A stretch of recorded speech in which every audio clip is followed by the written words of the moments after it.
welcome back to my channel, and if you're new, welcome. Thank you so much for joining me. My name is Trish. I am an ambulatory wheelchair and mobility aid user, and I use this channel to share what my day-to-day life is like. Today, I am taking a deep dive into what life is like as an ambulatory wheelchair user. You may be wondering why I use a wheelchair if I have some physical ability to walk. Well, I have several medical conditions, but EDS, POTS, and gastroparesis are the main culprits for my difficulty walking. My legs just don't always function like they should. So my wheelchair is a tool for independence. It helps me explore the world in ways I wouldn't be able to without it. And if we're being totally honest, using a wheelchair is not always a walk in the park. And yes, pun intended. It comes with its own set of unique challenges, and there are a lot of frustrating moments and situations. Over the past several years, I have gotten a lot of questions from curious people. Some of the questions are very well-intentioned, others are kind of ignorant, but today I'm going to answer some of those questions. I am going to get personal, I am going to get honest, and I want to invite you to come along for the ride. If this is your first time visiting my channel, don't forget to hit that subscribe button so you can see more, and let's go. I feel like the most common question is, can you walk at all? And the answer is yes. I can walk short distances, and that exact distance varies by day, but it does cause a lot of pain and fatigue. So I really try not to push it because that just decreases my quality of life. The next question I'll go over is kind of a silly one, but that is, how do you go to the bathroom? Which, like most people, the bigger question is how to get into public bathrooms, because that one is tricky. Although most businesses are legally required to have a handicap accessible bathroom, that does not mean that they're going to have one that's set up well. Being an ambulatory wheelchair user, I can transfer easily, but I still need a little bit of room, and some stalls are just set up in a way that makes transferring almost impossible. So getting into the bathroom is the problem. Next question, do you ever get stuck in doorways? And the answer to that would be all the time. Doorways, aisleways. I've been stuck in hallways of haunted houses. My wheelchair is pretty big because it was designed for me when I weighed, I think, like 100 more pounds than I do now. So I have 4 more years before I can get another one. I'm just stuck with this giant wheelchair. And yes, it gets stuck places. Next up, is it hard to find accessible places to stay when you travel? Absolutely. This is like one of the more frustrating things, because most hotels will let anyone book an accessible room. I've seen other vloggers book them just so they could show people, which I think is very wrong. I'm not going to call anyone out specifically, but there was a channel I used to watch a lot, and I don't watch it at all now because I think that's ignorant.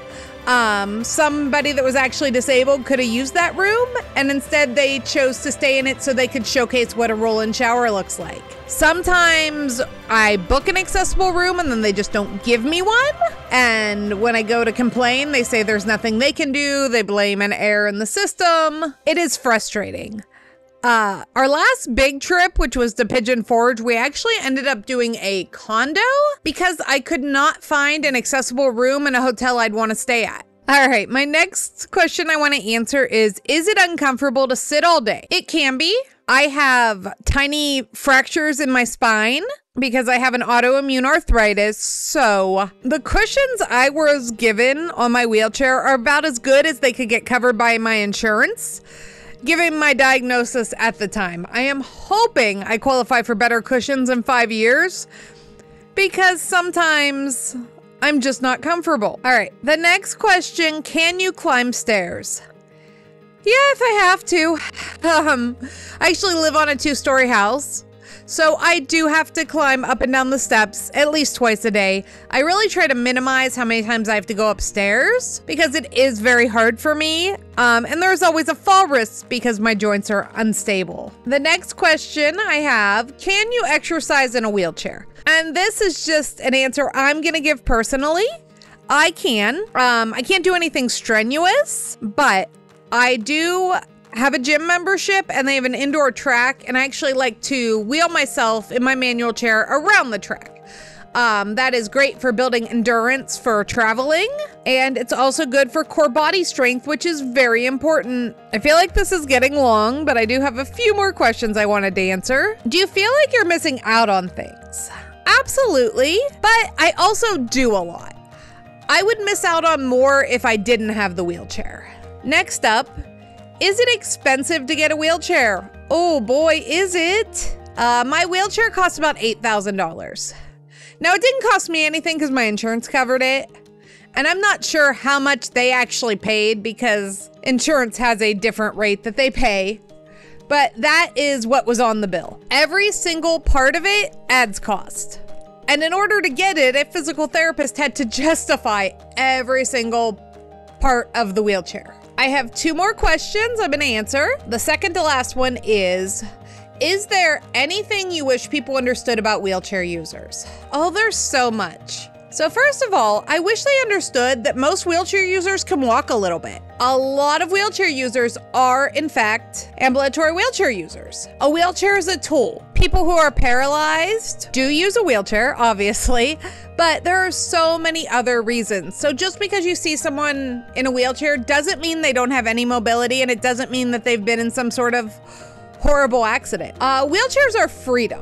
That's really another thing I wish more people understood, is that it is much more restrictive not to have one when you have mobility issues than it is to use a wheelchair. Not having a wheelchair means going less places for me, and the wheelchair gives me tons of independence. The very last question I'm going to answer is, what advice would you give someone who is just starting to use a wheelchair? And the number one piece of advice I could give is you need to develop some thick skin. It's sad that it's that way, but it is. Don't let the stares bother you. Don't let the rude comments bother you. Just enjoy the freedom that your mobility aid gives you. Because at the end of the day, those people that are judging you, they don't live your life. They're not the ones that are going to be stuck at home if they're afraid to use the wheelchair. So just let it go. So there you have it, friends. Those are the answers to some of the questions I get asked. I hope this video cleared up some mysteries around life as an ambulatory wheelchair user, or really just life as a wheelchair user in general. If you do have any other questions you'd like to ask me that I didn't answer today, leave them in the comments and I will either answer them or address them in a future video. That is all I have for today, but I do this almost every day, so I'll see you soon.